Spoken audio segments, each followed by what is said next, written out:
first told me she was planning to write her memoir, we were just 1 month away from getting married.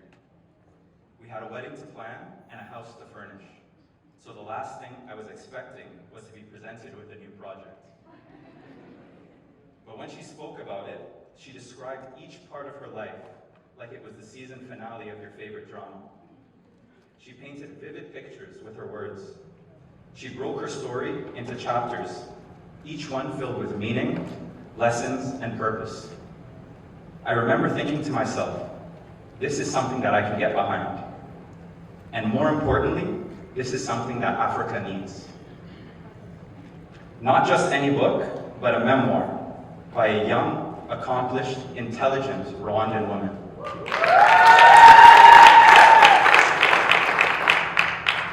Shortly after our wedding, Naomie got busy, turning notes into sentences, sentences into paragraphs, and those paragraphs into chapters. There were moments I loved, hearing childhood stories and memories, learning more about the young girl who would go on to become Miss Rwanda, and later, the woman I fell in love with.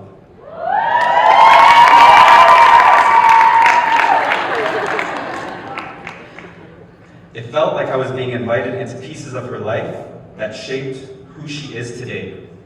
And it gave me an even deeper appreciation for her strength and the person she has become.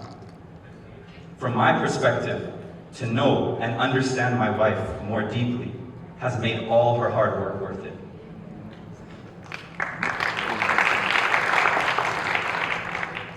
As Naomie's husband, the best part wasn't just reading the words. It was feeling her spirit in every page. I'm incredibly proud of you, Naomie. This book is more than a story. It's a reflection of your heart, your growth, and your courage to be vulnerable in front of the world. Of course, writing this book also came with its challenges. A few months into our marriage, Naomie and I faced a very tough season. Coincidentally, this was when Naomie was finalizing her book. At the time, it felt like it was us versus the problem, and in all honesty, I was worried that the problem was getting the upper hand. During that time, after trying everything to uplift her spirits, I opened her personal journal, hoping to better understand what she was feeling, and what I found shocked me. It was a letter to God. In it, she wrote she didn't understand why we had to go through this hardship, but she trusted Him and she trusted His will. That moment gave me peace, and it gave me confirmation that I found the right woman to have by my side.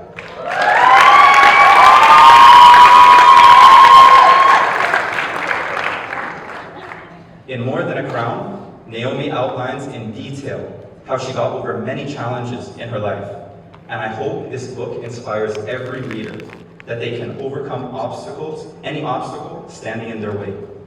So tonight, I want to close by saying thank you. Thank you to the Imagine Me team for your dedication in making this event and project possible.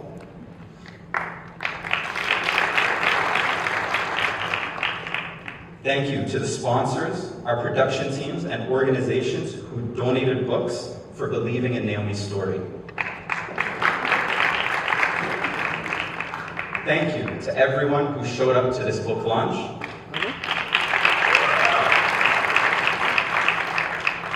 And thank you to our author, my wife, Naomie Ijambo.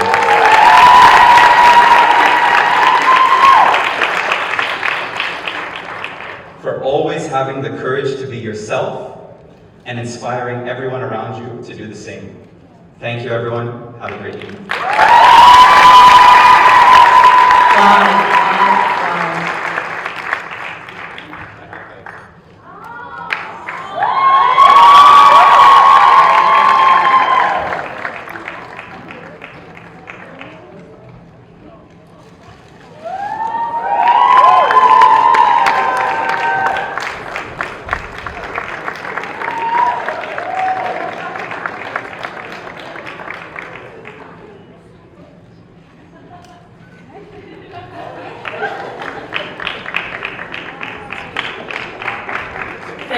Thank you so much. Guys, I'm literally sweating. Woo! It took me 3 hours to learn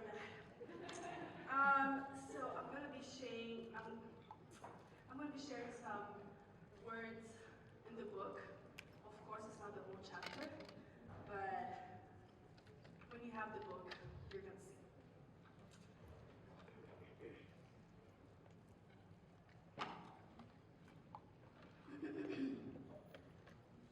Can I please have some background music?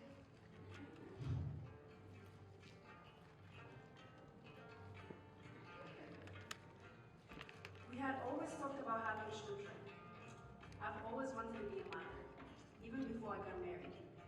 The rumors started on Instagram.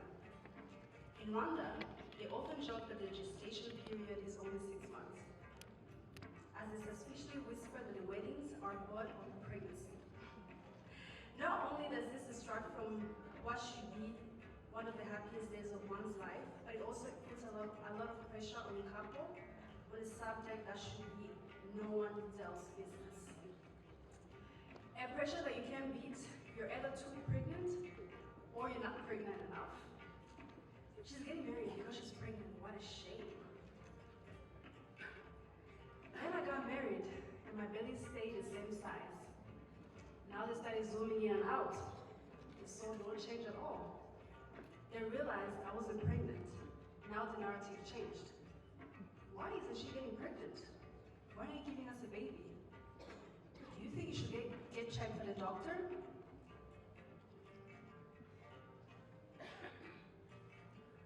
I had passed a round of everyone monitoring my martial status, and now we're all monitoring my womb status. I sincerely wanted to be a mother, but also felt the pressure once again, surrounding me, just as it had before I got married. Can I do reading number 2?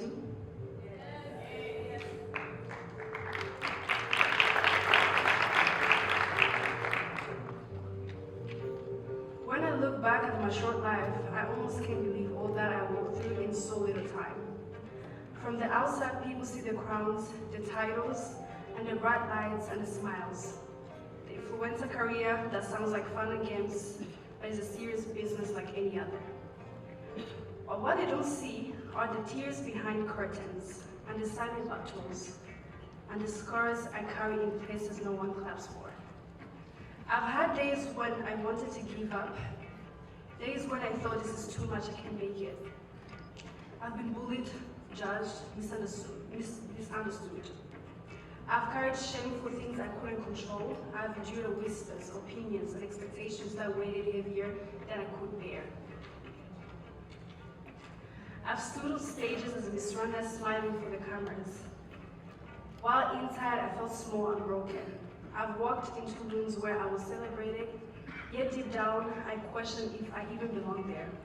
I've been the girl who looked strong in public, but cried in private, praying to God that He would take away the heaviness in my heart.